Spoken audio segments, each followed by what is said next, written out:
Beyond the Echo Cavern by BreAnna Teschendorf, read by Kim Droptiny. Chapter 7, Face Off. The children fell into a heavy silence. The darkness all around them was starting to hurt their eyes. It felt like they had been straining to see clearly for years. Really, it had only been a couple of hours, but if you have ever spent a little while in darkness, then you must also know how quickly your eyes start to tell you that they really want the light again, just like when a hungry tummy tells you it wants food again.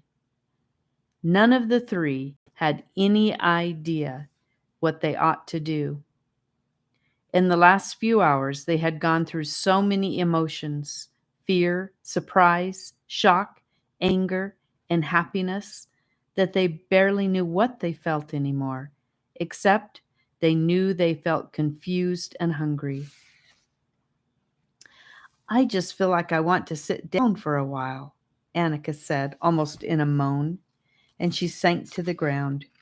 She felt that even if someone were to jump out, she wouldn't have the energy to run away. Okay, said Charlie, in a voice of surrender. Let's just sit down. We can sit down and think about our two options.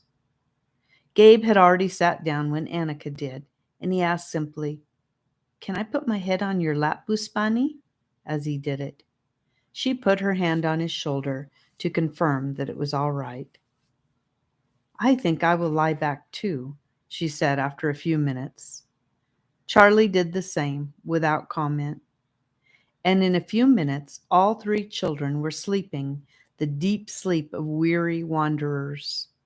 They felt like they slept for a very long time, and they had strange dreams, but really, it must have been only 15 minutes or so.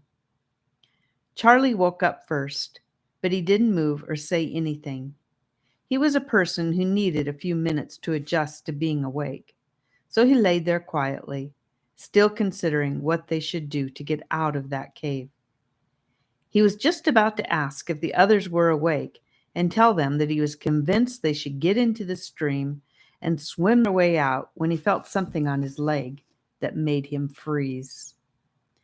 It felt like something being dragged or rolled over his ankles, and with rising dread, he realized that it was a snake slithering. He decided to lay perfectly still, but his mind went straight to his pocket knife. He wondered if he could get it out with minimal movement. Annika woke up next. She was groggy, and it took a little while until thoughts came back into her mind. She could feel Gabe's head on her legs, and she could feel him breathing deeply. So she decided just to keep lying there so he could sleep longer. She had no idea that danger was so nearby. Gabe woke up a moment later when he felt something cold touching his hand. He realized, to his horror, that the cold thing on his hand was a snake. Just like Charlie, he decided to stay very, very still and hope the snake would just go away. Gabe heard Charlie draw in his breath suddenly and quickly, so he was sure that he had also become aware of the snake's presence. His mind raced, wondering if this was the same snake from outside. He hoped that it was not. His eyes were wide open, straining against the darkness, wishing he could see clearly. Annika was unaware of the snake. She might have started to talk, except that Gabe reached up and firmly put a finger over her lips to silence her. It was lucky that Gabe was lying on Annika's stomach, so he could reach her lips easily without moving much. She might still have made a loud outburst, but at the same moment the snake hissed, just like it had hissed outside. A low, horrible, growling hiss. Annika held her breath and understood why Gabe had silenced her. Her heart was pounding so hard that she could almost imagine it echoing off the cave walls. The children all wished they had not lied down and slept. It took every ounce of strength within Charlie to hold still and be quiet.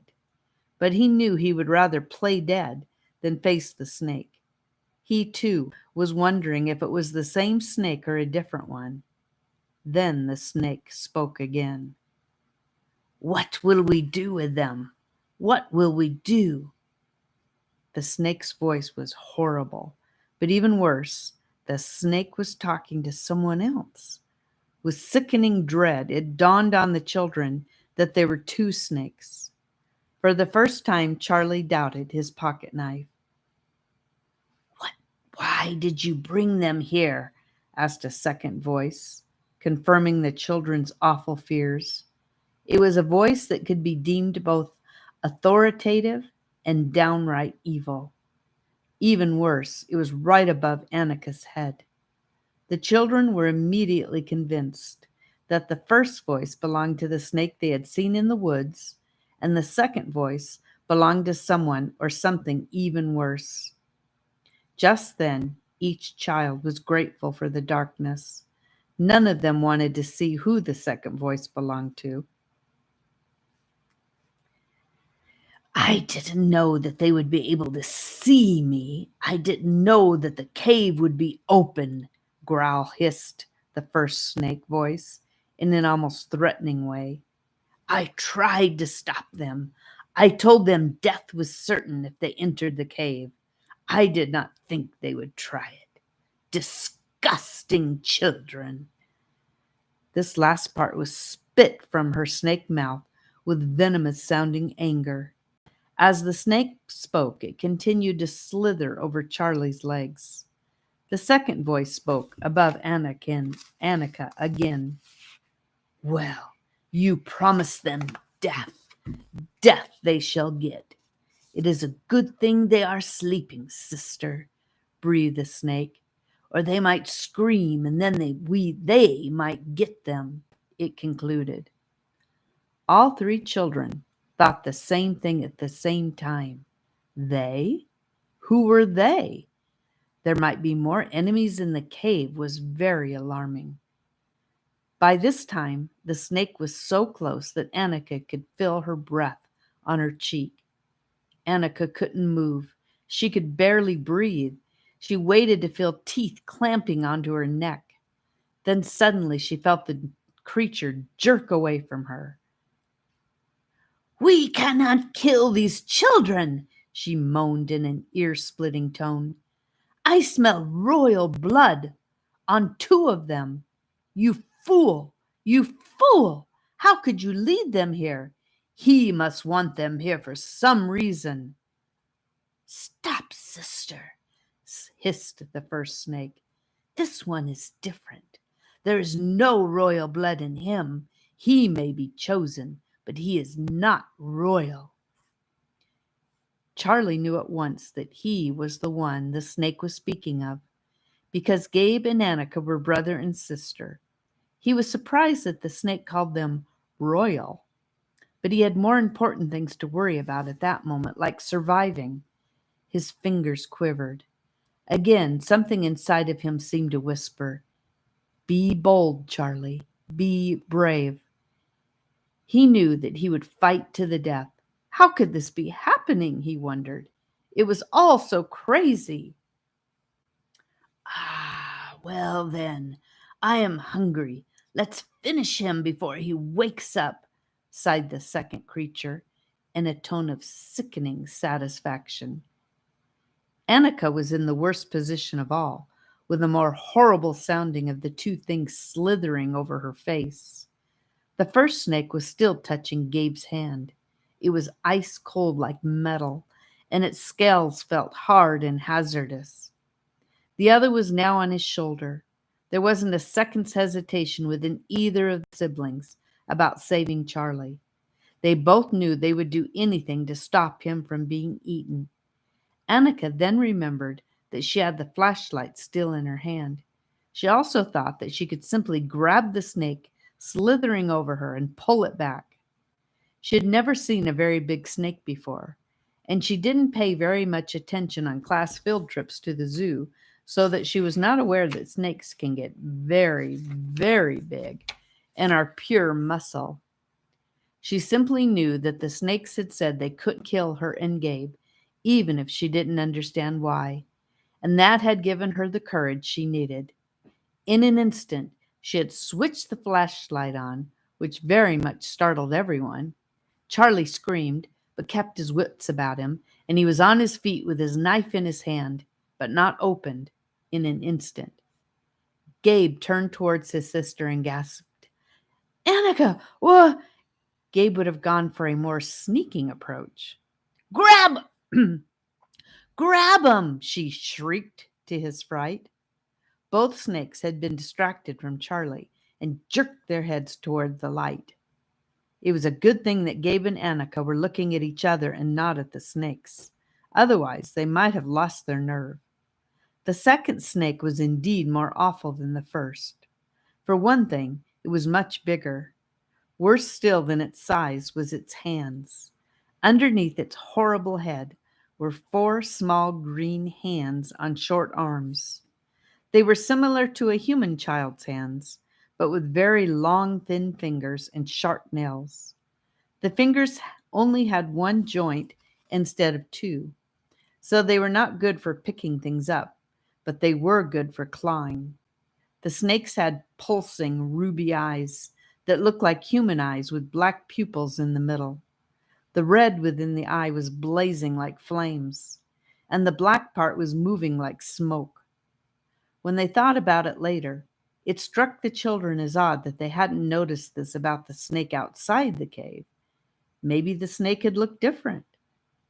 Both the snakes bared their long, inch-thick orange fangs, and you could almost imagine the venom dripping from them. They were a truly horrifying sight. A very, very brave man would have cowered at less. Thus, why I have said it was very providential that Gabe and Annika did not see this. They were looking at each other, communicating as only brother and sister can. With just one look, they agreed that they would help Charlie.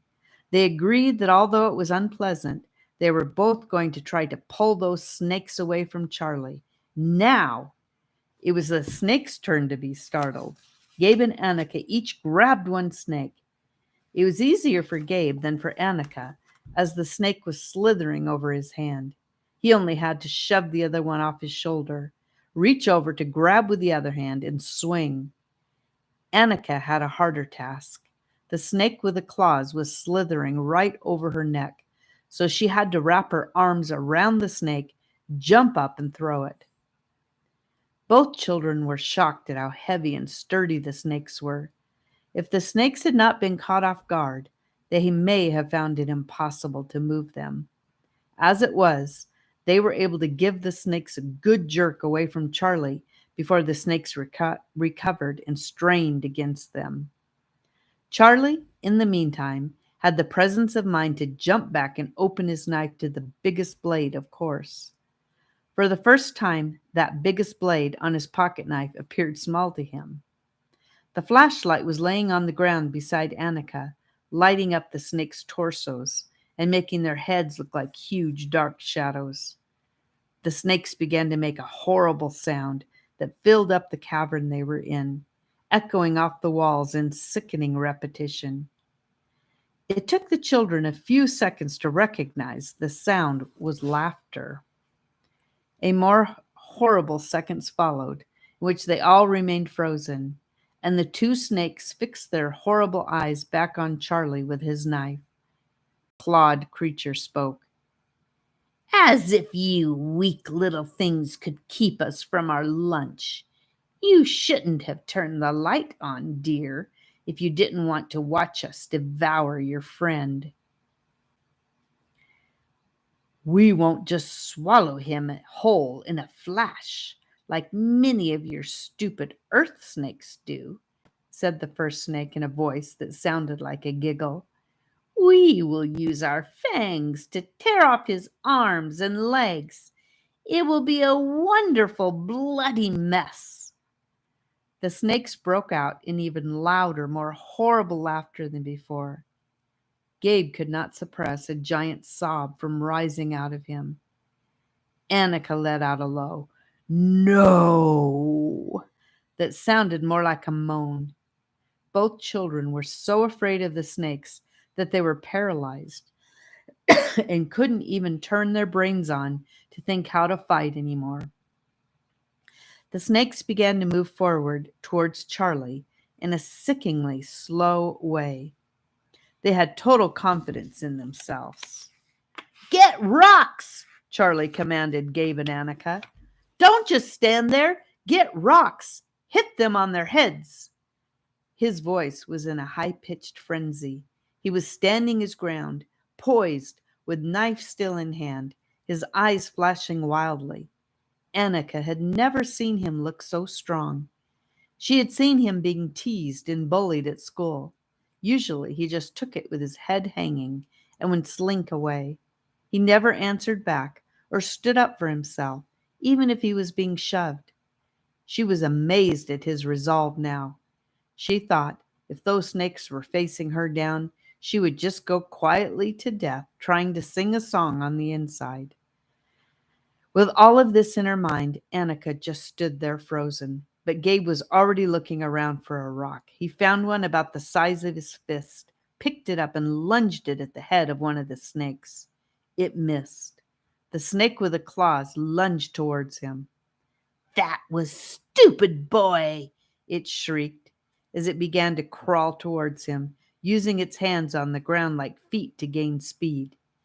"I may not be able to kill you, but I can hurt you and make sure that it hurts for the rest of your life." Gabe cried out, "Annika!" She dashed backwards, picked up a rock the size of her head and lobbed it underhand at the snake's head.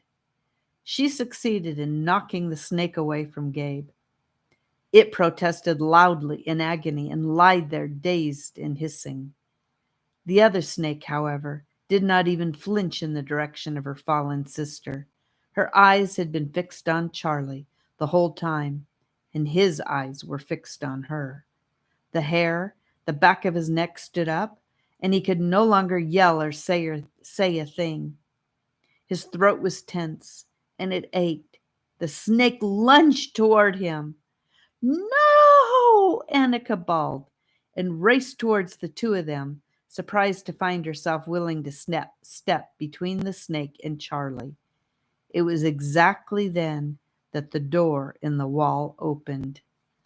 End of chapter 8. Thank you for listening, and may the Lord bless you.